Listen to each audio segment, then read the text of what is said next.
Greetings, salutations, and welcome to this combination 1-hour special report and travelogue on Alabama state parks. Hi, I'm your host, Dave Finger. For the next hour, we'll be crisscrossing the state, visiting a half-dozen unique places to relax in Sweet Home, Alabama. So, sit back, grab something cold to drink, and join us as we visit 6 parks and a cave. When word reached APT that Ken Burns would be airing a series of reports on America's national parks, it got our staff to wondering just what the state of Alabama has in the way of public parks, along with things like where are they, how many are there, what do they have to offer in the way of amenities, activities, wildlife, for starters.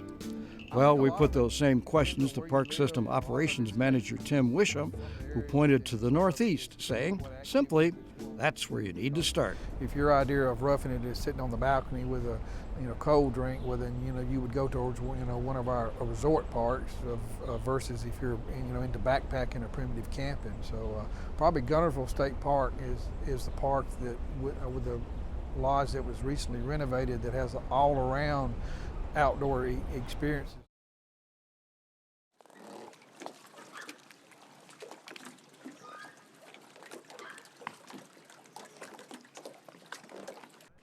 So, that's where we'll start. Welcome to Lake Guntersville Resort State Park. It ranges over some 6,000 acres along the banks of the Tennessee River, about 15 miles north of its namesake city. There's no better way to begin your visit than with a sunrise like this. From high atop Taylor Mountain, overlooking the majestic Lake Guntersville Reservoir and surrounding mountains.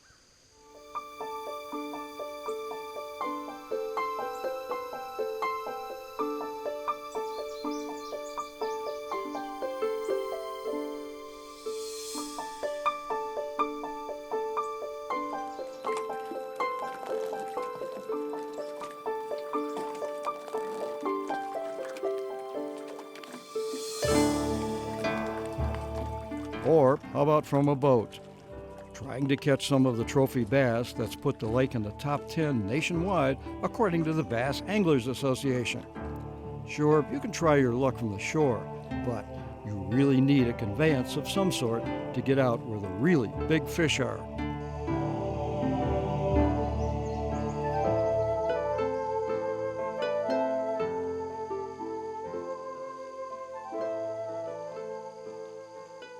Now, if you're not hooked on securing a fish dinner, Assistant Park Superintendent Mark Jackson says, check out some of the local flora and fauna residing in the park. With the mountains and the lake, you get just a wide variety of all sorts of different kinds of habitat. We have lots of wildlife here in this park. We get a lot of visitors just like to come and look at all our deer that we have in the park. We have a very healthy deer population here in the park that are readily accessible, usually right on the roadsides for people to look at. Eastern half of the United States. Plus, the park's naturalist, Patty Donnellan, has sessions like this one where adults and kids can get up close and personal with some of the feathered denizens. Okay. All right, you ready, Carly? All right, let's see how I think this guy's going to do really well. Oh, good one. Kind of drop him back towards me to see if he'll... There you go. Yeah, just give him a little toss. He'll be all right. He's a pretty good flyer. Whoa! Whoa! Hey, all right. Oh, that was great. Good job. Now, about the amenities. For the campers, there are some 320 improved campsites providing water and electricity. Here, you can pull up your trailer or motorhome, plug in, hook up, and tune out. If not, just pitch your tent and make yourself at home. For the backpackers, there are 42 sites in the primitive camping area. Don't want to fight the insects? Then check out one of the 15 lakeside cottages. But you'll need to bring your own bedding and utensils, among other things. Now, if you're in need of exercise and want to stretch your legs and hike or bike, there's 33 miles of trails available. Oh, lest we forget the horsey set. There are several trails for you and Mr. Ed to check out, along with a campsite if you want to bed down overnight after a hard day on the trail. If it's a bed and view you crave, well, there are several options. The 99-room lodge and 20 chalets atop Taylor Mountain just reopened after a 4-year, $25 million renovation. Not to mention the addition of a new restaurant which offers panoramic views of the lake while dining, morning, noon, or night. Whether you're down near the lake, gathered around a campfire, or up on top of the mountain, the sunsets here at Guntersville will leave you speechless.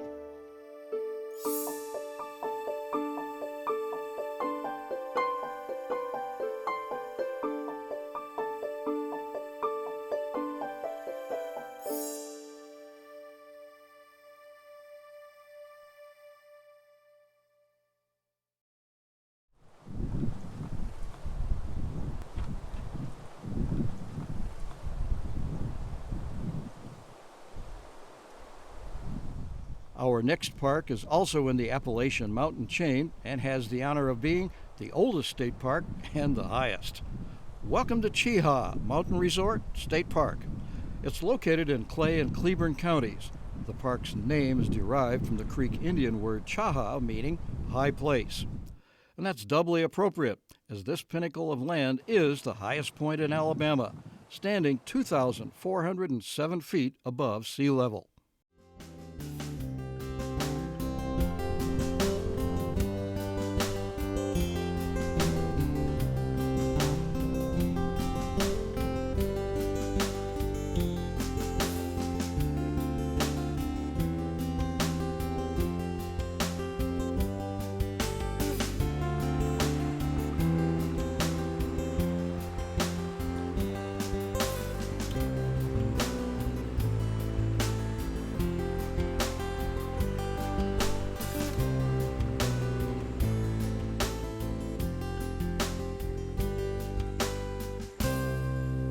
Cheaha came into being courtesy of the National Park Service back in 1933, when Alabama bought some 2,800 acres from the government for its first state park.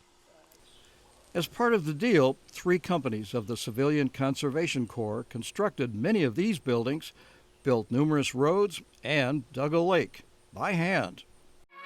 From the main motor highway between Birmingham, Alabama, and Atlanta, Georgia, just outside Anniston, visitors are attracted at Cheaha State Park. Natives still recite an interesting legend concerning some sharp trading participated in by Indian Chief Cheaha in the matter of original ownership of this beautiful area. Government surveys have established that this observation tower, erected by Civilian Conservation Corps labor, surmounts the highest elevation in the state, 2,407 feet. In this park is more of the impressive construction work of the Conservation Corps.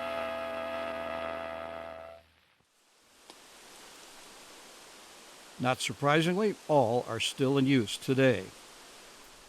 However, why would someone come to an area virtually close to nothing and in the middle of nowhere? Park Supervisor Hartley Frederick says, why not? Due to the history of the park and the location being the highest point in the state of Alabama. That is one goal that we have a lot of groups that come up here for, like motorcycle groups. We have bicyclists that have races here. We also have runs here because people want to run, ride, so forth to the highest point in the state of Alabama. In the amenity department, outside the beautiful views and moderate temperatures, Cheaha offers 30 guest rooms in its resort hotel, 10 Depression-era stone cabins, or one of 6 2-bedroom A-frame chalets. And for those who choose to rough it, Cheaha has 73 improved campsites for RVs or tenters, with running water, sewage, and electricity. All set in an area as close to heaven as more than a few will ever get, or far from the madding crowd.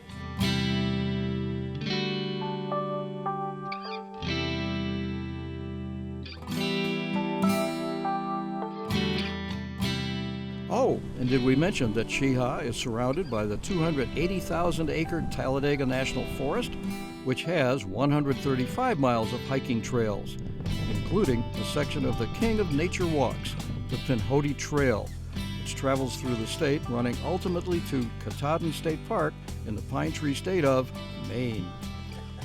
As expected, you will get to see some wildlife too. People do not realize just how much wildlife we do have on top of this mountain. Deer, turkey, raccoons, squirrels, fox. We have quite a variety.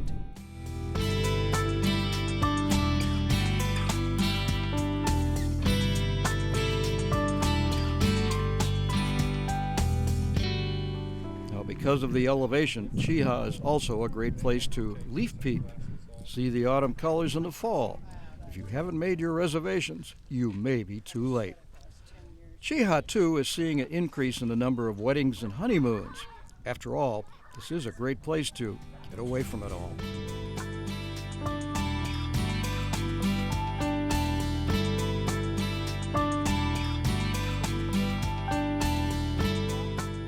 While it's hard to call these hills mountains, it's still a beautiful sight any time of the year for those who've never been west of the Mississippi. But for those that have, it will make them homesick.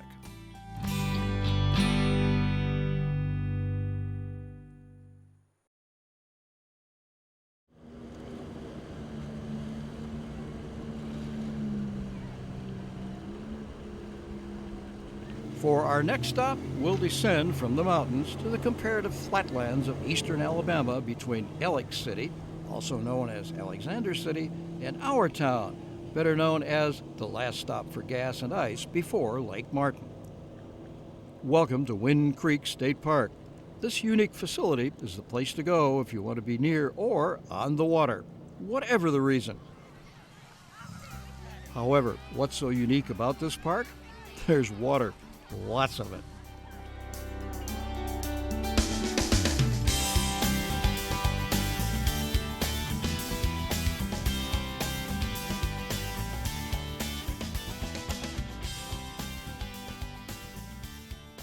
An abundance of places to picnic, cook, grill, or whatever.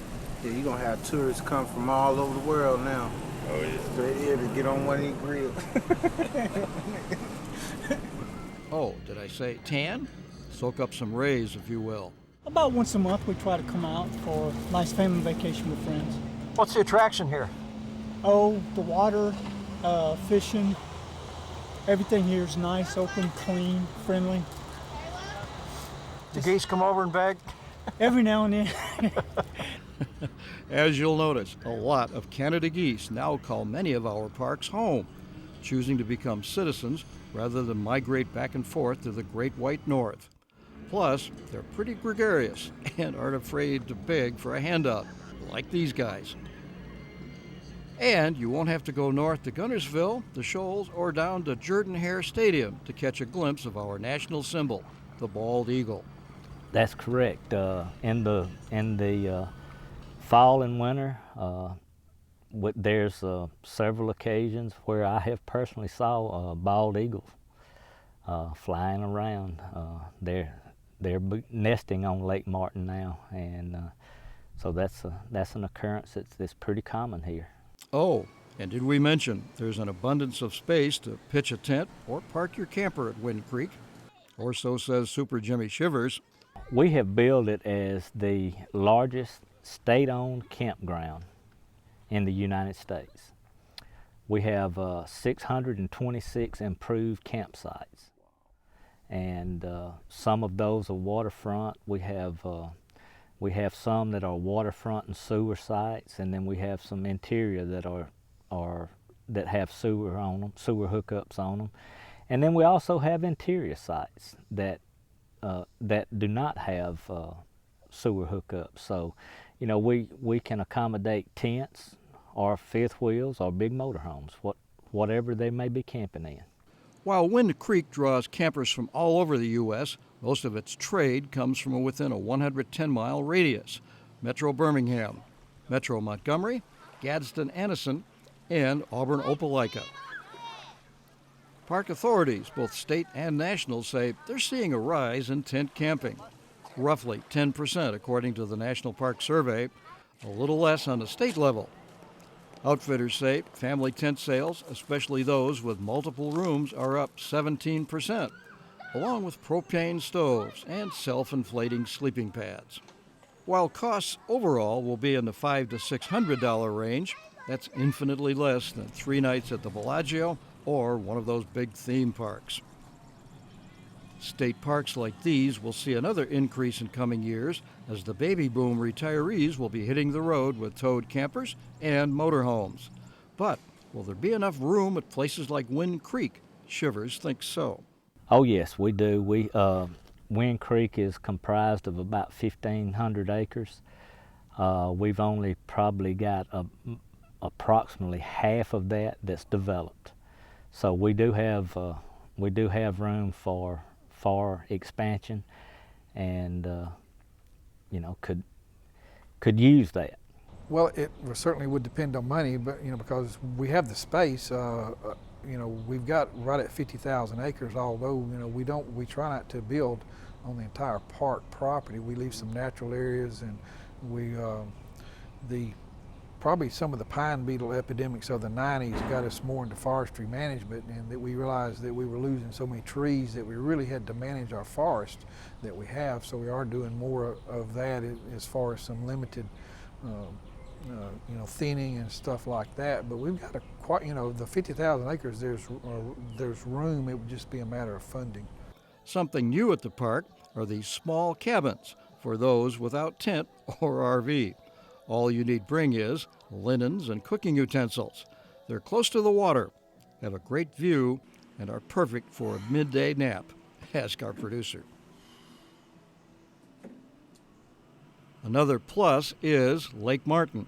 Boaters can put in and picnic, pitch their tents and or camp. There's also several launching ramps in or near the park, along with space to dock. And did we mention the fishing opportunities?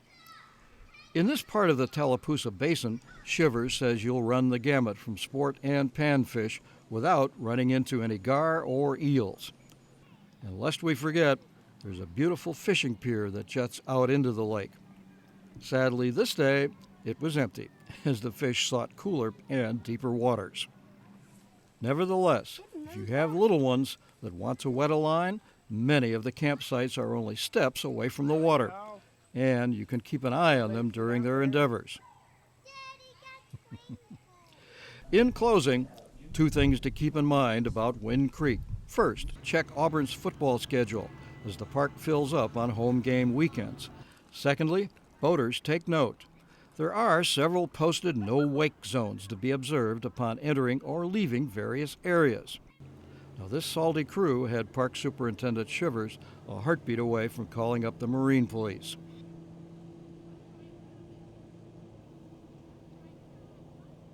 So, let's be careful out there.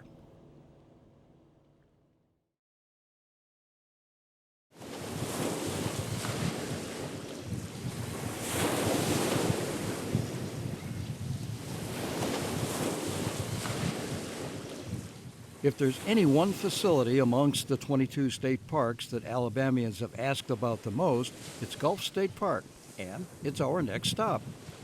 Contrary to what you may or may not have heard, the park is open for business, all of it.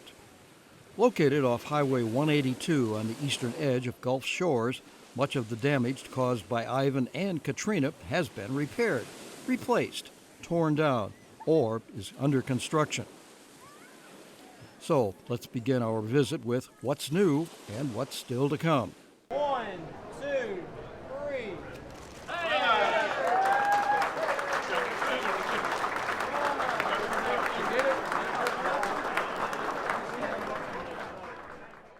I'm very proud of that, and it is so popular that it's the kind of thing that when I lived in the area and worked at that park that you could bring your kids to, and they would catch something. I mean, it may be a small fish or whatever, but it's a really great family facility. The new, bigger and better fishing pier opened to a multitude of fisher folk on schedule in late July.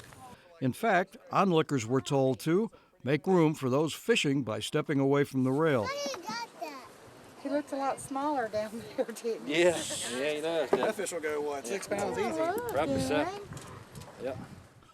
Or run the risk of getting hooked. By the look of things, few were going home with empty stringers or coolers. All right, you want another picture? That one? Oh, that one's pretty. It doesn't have that much strap. The new pier juts out into the Gulf some 1,500 feet. That's 600 more feet than the old one. A victim of Hurricane Ivan in 2004. And it ends in water about 26 feet deep. For the moment, it's the longest fishing pier on the entire Gulf Coast, and also boasts of having artificial reefs located within casting distance of the end of the pier. This makes it possible to catch fish that were formerly out of reach.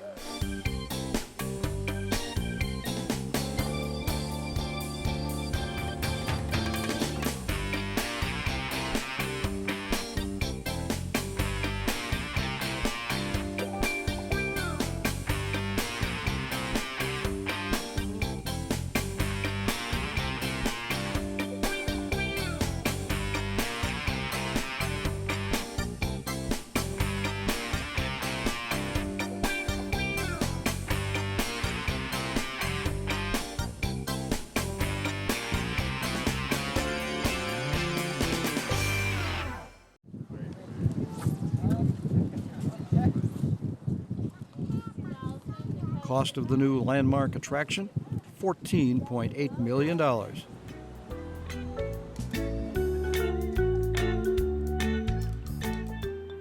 Also open for business on the Gulf side is the new beach pavilion.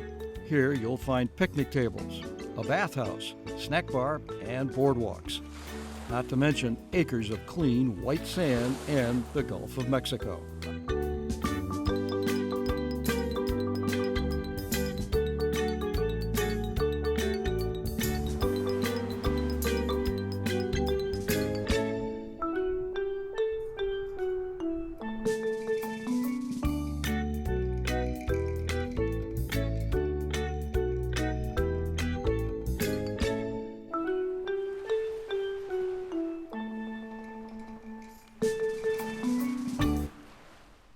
Across Highway 182, you'll find access roads to Lake Shelby and Middle Lake, the cabins, campsites, picnic areas, and hiking trails and swimming areas have all been repaved and rehabilitated, as have the 496 campsites, which also have water, electricity, and sewage.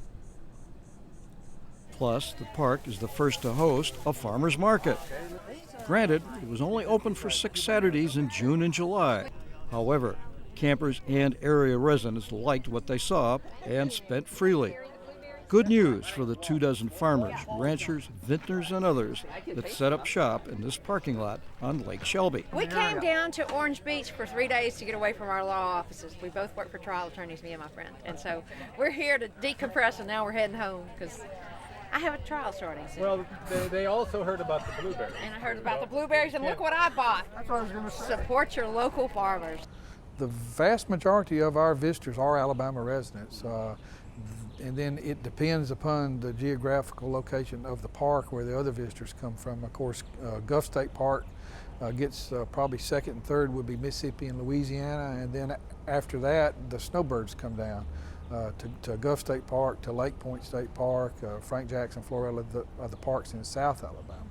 Additionally, one could also sample and purchase a bottle or two of muscadine, grown and pressed at a winery just down the road. Late news from the market's management, they'll extend it until August next year. That is good news. Now, a work in progress is a replacement of thousands of trees, all victims of Ivan the Terrible and Katrina. Park naturalist Kelly Reed says getting these back will take a while. We lost so many trees that we're having to start back from scratch. So even now when people come into the park, especially if they'd seen the park prior to the storms, they think, wow, this place looks terrible. But in reality, the trees are beginning to grow. We have small pine trees that are about 6 or 8 feet high now. And they're starting to get thicker. Eventually the trees will be high enough that you won't be able to see over them anymore. And the oak trees are beginning to bush out a little bit, so we'll start having more shade throughout the campground. Park Superintendent Hugh Brannion is pleased with the way the park is returning to normal. However, the one thing he really wants back is a nice lodge or hotel. Well, you know, the old hotel was so popular. There's certainly a need for that. I don't know how big it's going to be, or if it's going to go straight up or sideways or whatever. I would like to see reasonable accommodations over there in the form of a hotel that were reasonably priced for people that didn't have a tremendous amount of money. Auburn University currently has the responsibility of building a new hotel and finding someone to run it.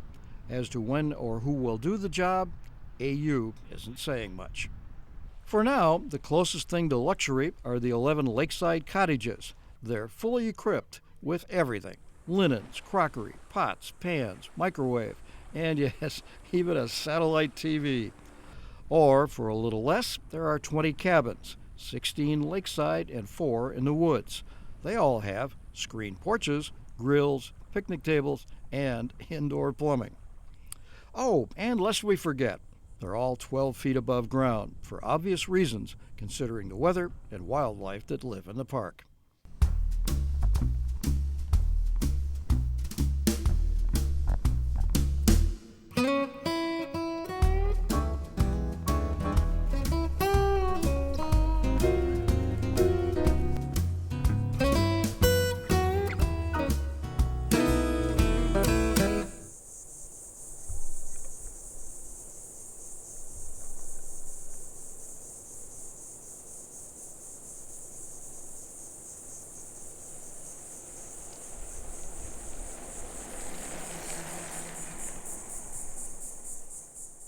Now, about the wildlife, flora, and fauna.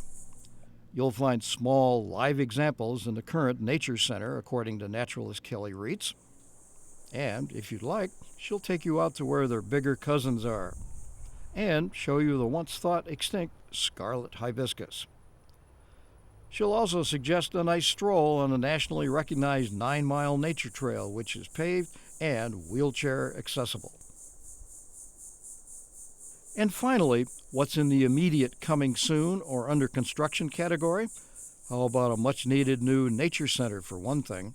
We're building a new nature center. Our old one was destroyed, and we're real proud of our naturalist program. We entertain children and adults. We not only entertain them, but we educate them while we're entertaining them. Educate them about their environment and entertain them also. We have hikes and bikes and canoe trips and kayak trips and beach walks. We educate them about the flora and fauna of the area. What's so important about a sand dune is that it protects the inland areas when we have a storm.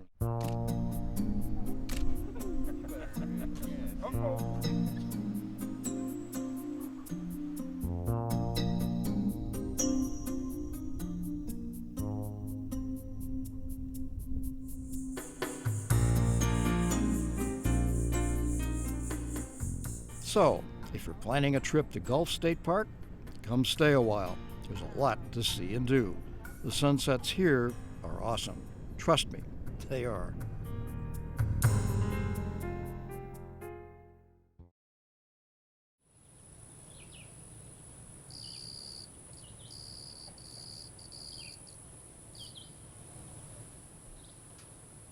Believe it or don't, but Alabama's largest state park isn't located in a remote part of Sweet Home, Alabama, but the less than bucolic Birmingham metro area. As an Iraqi war veteran told me, it's a good mortar shot from busy I-65 and the Pelham city limits, to be exact. However, once inside the park, you'd never know it. Located in the southernmost part of the Appalachian chain, a drive to the top of Double Oak Mountain, deep inside the park, will make you think you're in the Great Smoky Mountains.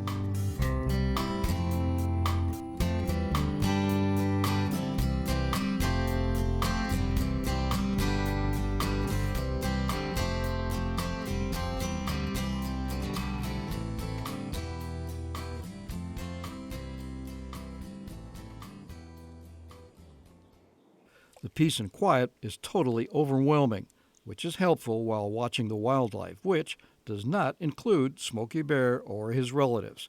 That, according to a member of the park staff. We have several different wildlife out here, lots of different wildlife out here, from turkey to deer. A lot of people come out here and like to bird watch.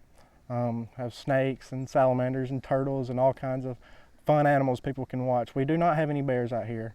Occasionally somebody say there's a bear sighting, but we have so many people that come to this park. If we had bears, we would know it.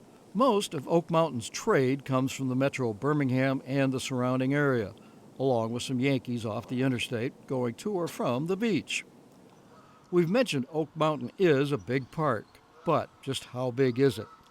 A few acres less than 10,000, according to park officials. Add an 800-foot elevation change and you get the picture. But what's there to do here other than sleep, eat, and enjoy the quiet? For starters, get off your duff and walk.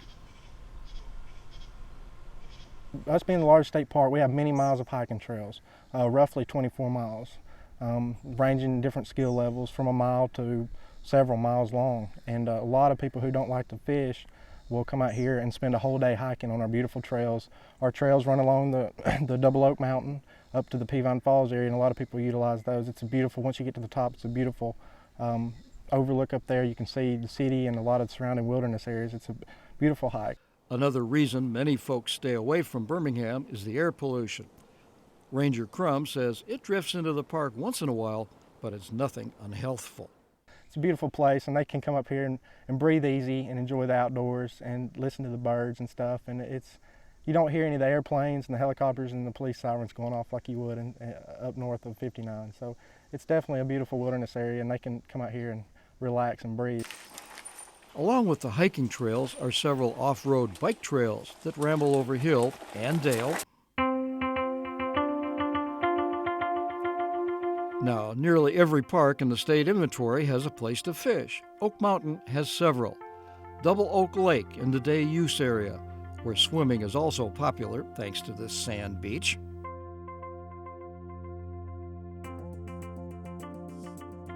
Little 48-acre Tranquility Lake, which is surrounded by 10 fully equipped cabins and home to some more year-round naturalized Canadians.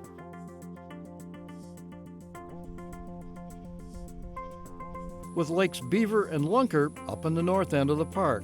Again, it's hard to believe a major metropolitan area is only minutes away.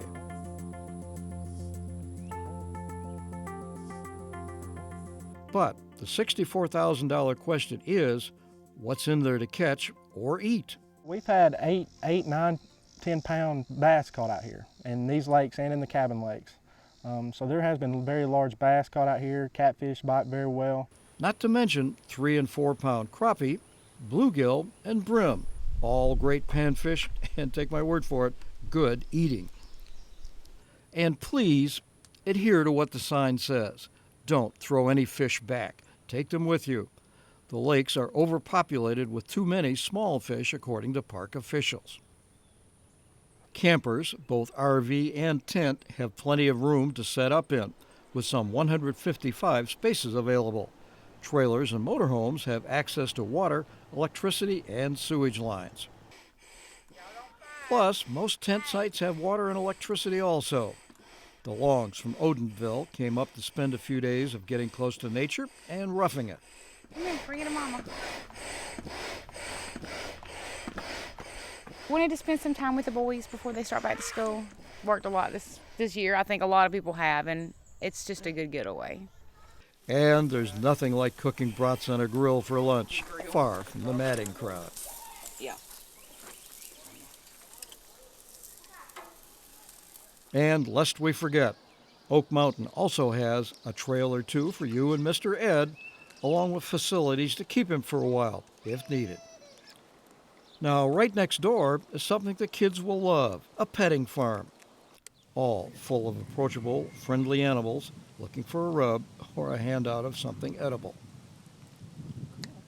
The park also has dozens of picnic sites close to the water, whether you want to read, eat, catch a little breeze, or just relax after a good meal. Trust me, there's plenty of shade trees available to put you in the mood.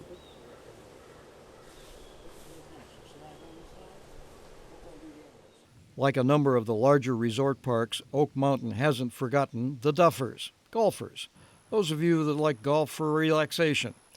More than a few campers throw their clubs in the RV before heading to Oak Mountain, as it hosts a beautiful and challenging 18-hole course. Some say it's the equal of the golf trail courses, but infinitely less expensive. And this is another very common bird that folks in Alabama see in their backyard. Here's the bluebird coming in. The park is also home to the Wildlife Center, a unique facility dedicated to the rehabilitation and release of our injured wildlife. The oldest and largest in the state, the center cares for more than 2,000 injured and orphaned native wild creatures, great and small, annually. Folks that find injured and orphaned wildlife can give us a call. We specialize in federally protected species, and this would be one of those. Ireland is one of the federally protected species. And that's what? This is he's a red-tailed hawk, and he has been with us for a little over a year. He is one of our wildlife ambassadors. He was the third one to join our team and has done a really wonderful job. And the visitors that come up to visit the park and visit the Wildlife Center have the opportunity to meet any of our education birds. They're out, all three of them are out every day. Sadly, Ireland couldn't be returned to the wild due to his injuries, so he meets and greets. If you haven't heard of the center, you're not alone. Allison says they're kind of a best-kept secret. As they're a not-for-profit organization, there's no charge to visit, and there's a lot to see.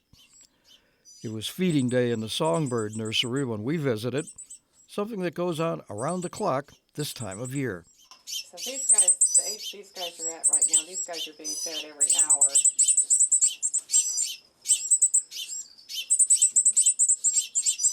Now that autumn is here, the center expects clients of a different feather. As fall comes in, we'll be receiving much more hawks and owls that are migrating through, and a lot of the songbirds too that are migrating to other continents.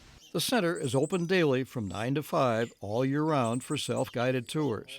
And mark your calendars, around Halloween, you're invited to a special event entitled Creatures of the Night. So, there you have it. Oak Mountain is more than just a place to picnic.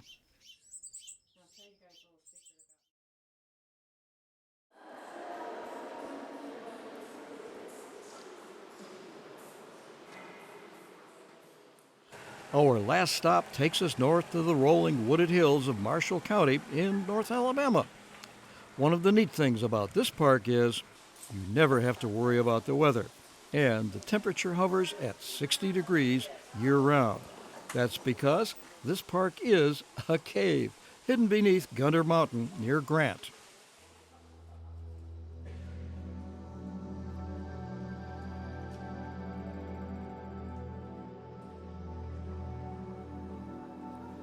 Welcome to Cathedral Cavern State Park, one of the newer state-owned facilities, gaining park status in 1987. However, it's been a registered national natural landmark since 1972. Open year-round, the cave holds a number of world records, including the size of the entrance, which is 25 feet tall and 128 feet wide. We also have a very large stalagmite column formation in the cave called Goliath. Goliath is actually 40 feet across, 45 feet high, and 243 feet around. And then we have a frozen waterfall and a flowstone wall that we feel are also world records in commercial show caves. Not to mention, the cave is a couple of billion, that's billion years old.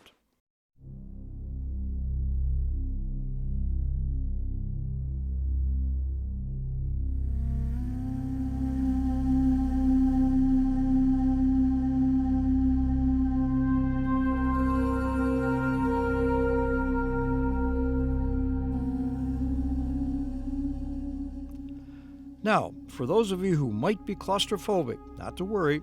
The cave's walkway is paved, fenced, lighted, and wheelchair accessible. But not overly lit. After all, caves are supposed to be dark and mysterious.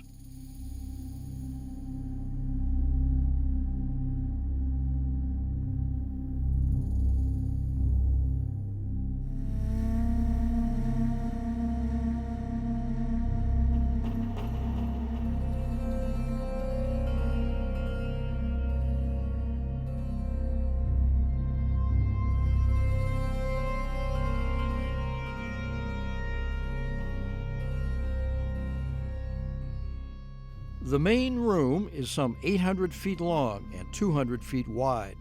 Pendergrass says it has small lights illuminating significant formations, some of which, if you look closely, appear to bear a human likeness.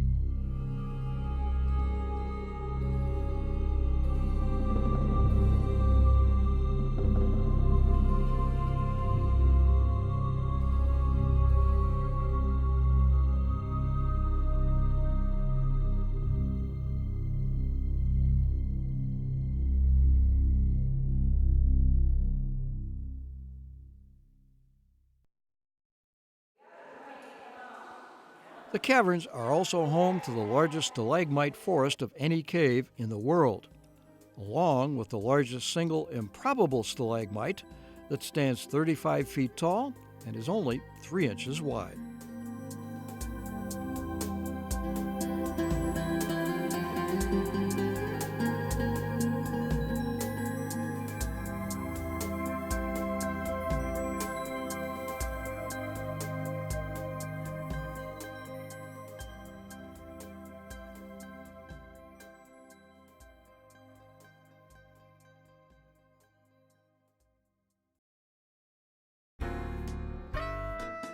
And if you're wondering, Cathedral, like many caves, is home to the usual winged wildlife, excluding the Cape Crusader, who hibernates and parks his Batmobile elsewhere.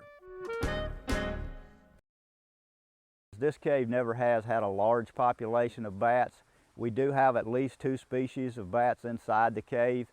In the wintertime is one of the best times and opportunities you have to see the bats because they hibernate inside the cave during the winter. Oh, and count yourself lucky if you see one. Pendergrass says, beside being harmless, they're very small, about the size of a chicken nugget, and their diet, strictly insects. While the park sits on some 460 acres, only 2 miles of passages have been explored and surveyed. Currently, only 3,600 feet are open to the public. Nevertheless, it will take you about an hour and a half to negotiate the trail. Oh, and that gurgling sound you hear? It's the Mystery River that crosses the cave from east to west.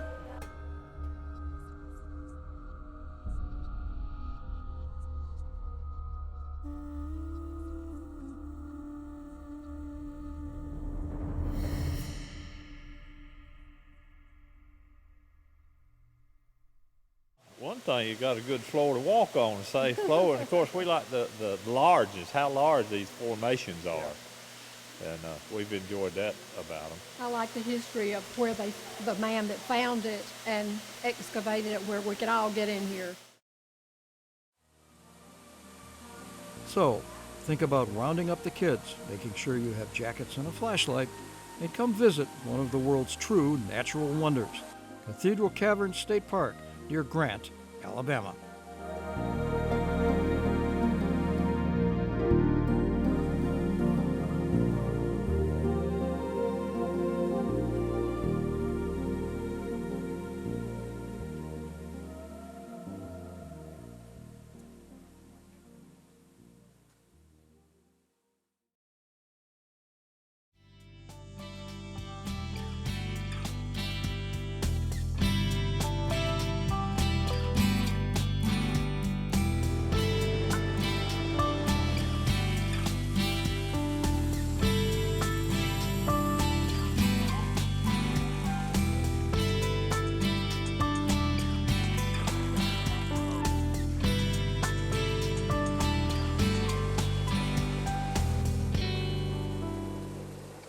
We hope we've whetted your appetite to venture out and visit some of the 6 parks we stopped at, or the 16 we didn't.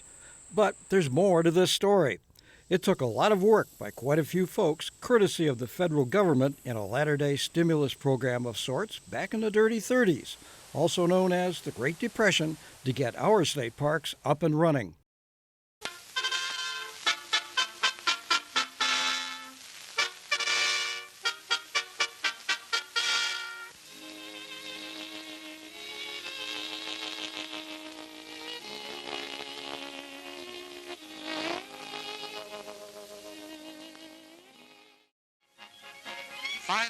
highways lead into various sections in which state parks are being developed through the Emergency Conservation Work Program under the direction of National Park Service.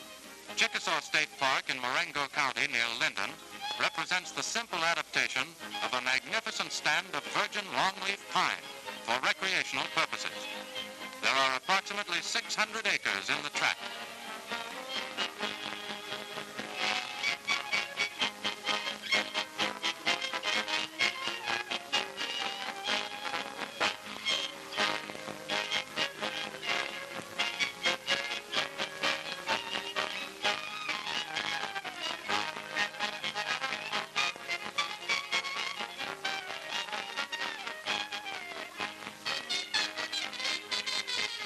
There's something mysteriously interesting about these artesian wells, punctures deep into the Earth's shell, which allow water to gush through the surface in an endless stream. There are about 500 beautifully wooded acres in Valley Creek State Park, off the main highway between Montgomery, Alabama, and Meridian, Mississippi, not far from Selma, Alabama. To learn more about how this came about, we visited with Bob Pasquale, archaeologist and historian with the U.S. Forest Service, not to mention a noted author and virtual font of knowledge. The state had acquired some land, quite a bit of land, so they had land, but they didn't have the funding and they didn't have the labor force to really develop any of the parks. So one of the great things about the Civilian Conservation Corps was if the state had a project, they did not have to come up with match money, unlike the WPA and some of the other programs where the state had to match the money. So they looked at it in some cases as being free money, but there's nothing ever free, because once the parks were built, then of course the state had to find the funding to maintain it. And we start off with 12 or 13 state parks in Alabama. They focus on 4 or 5 when they go to open them in 1940. And many of our, what had been state parks are now state forests, because they just didn't financially make a go of it as a state park.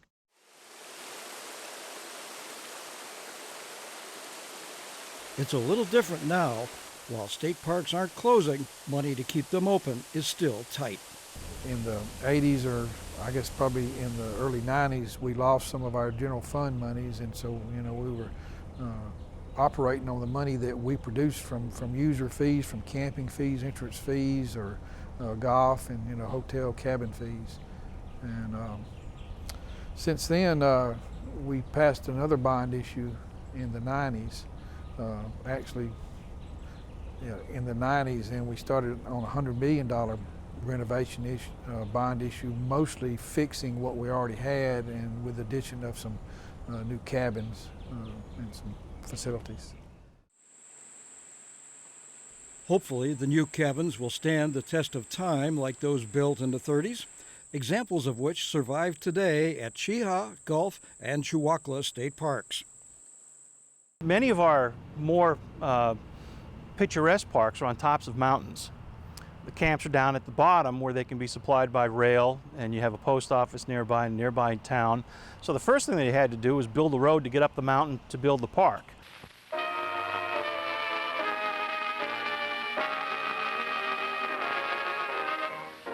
There's also another of those park roads winding up from the sultry heat of the valley into the clean, fresh air of the mountains.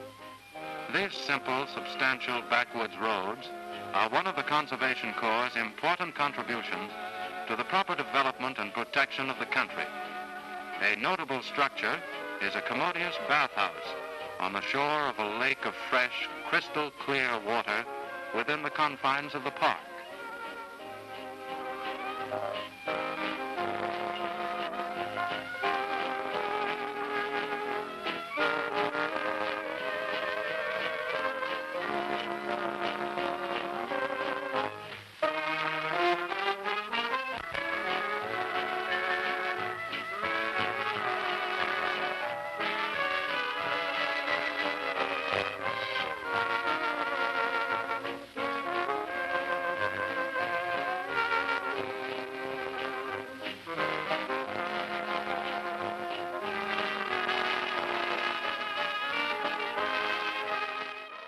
Cheaha is a great example. They have the first camps are in Munford and in Oxford, and you have to build a road to get up to the top of the mountain so you can start construction of the facilities and the structures in the park.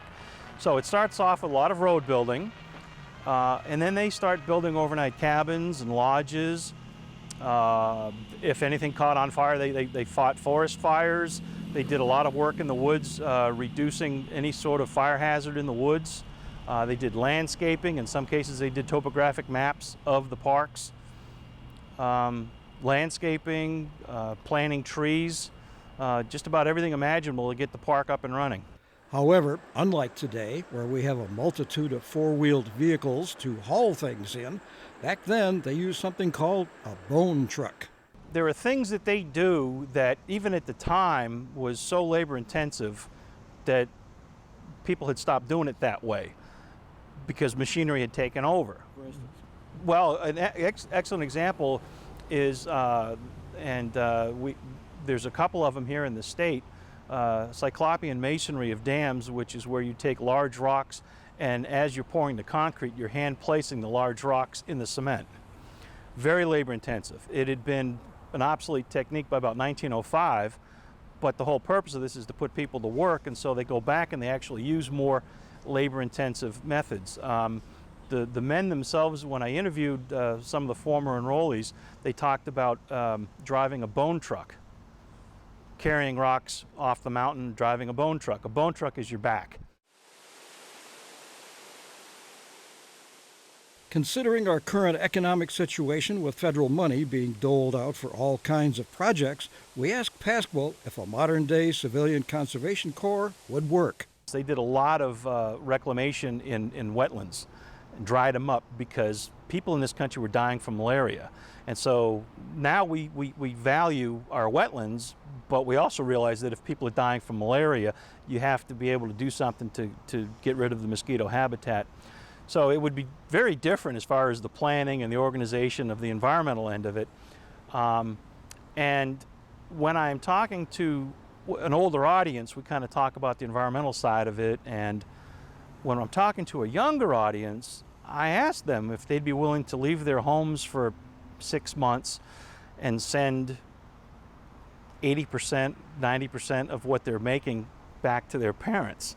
And let the younger people answer that question rather than me.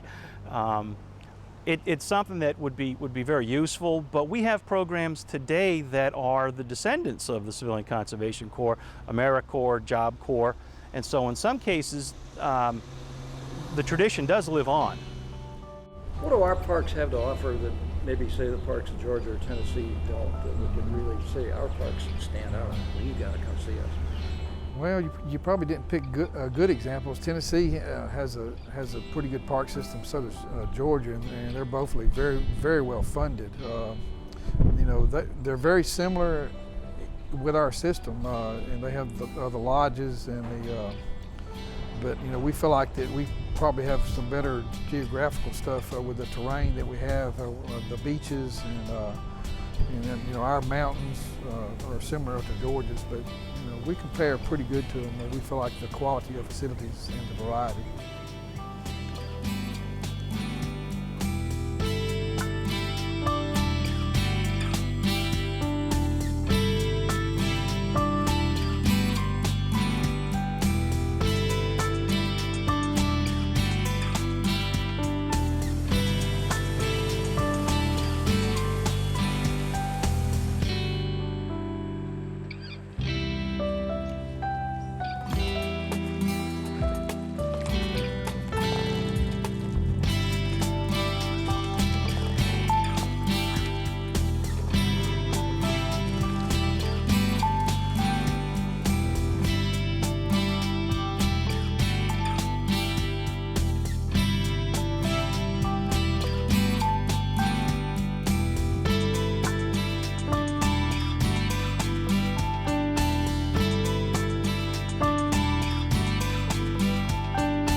Well, that's our show for tonight. Seems we've run out of time and parks. Now, if you'd like more information on what you've seen, please go to our website at www.aptv.org for some helpful hints. On behalf of all of us at APT, thank you for watching.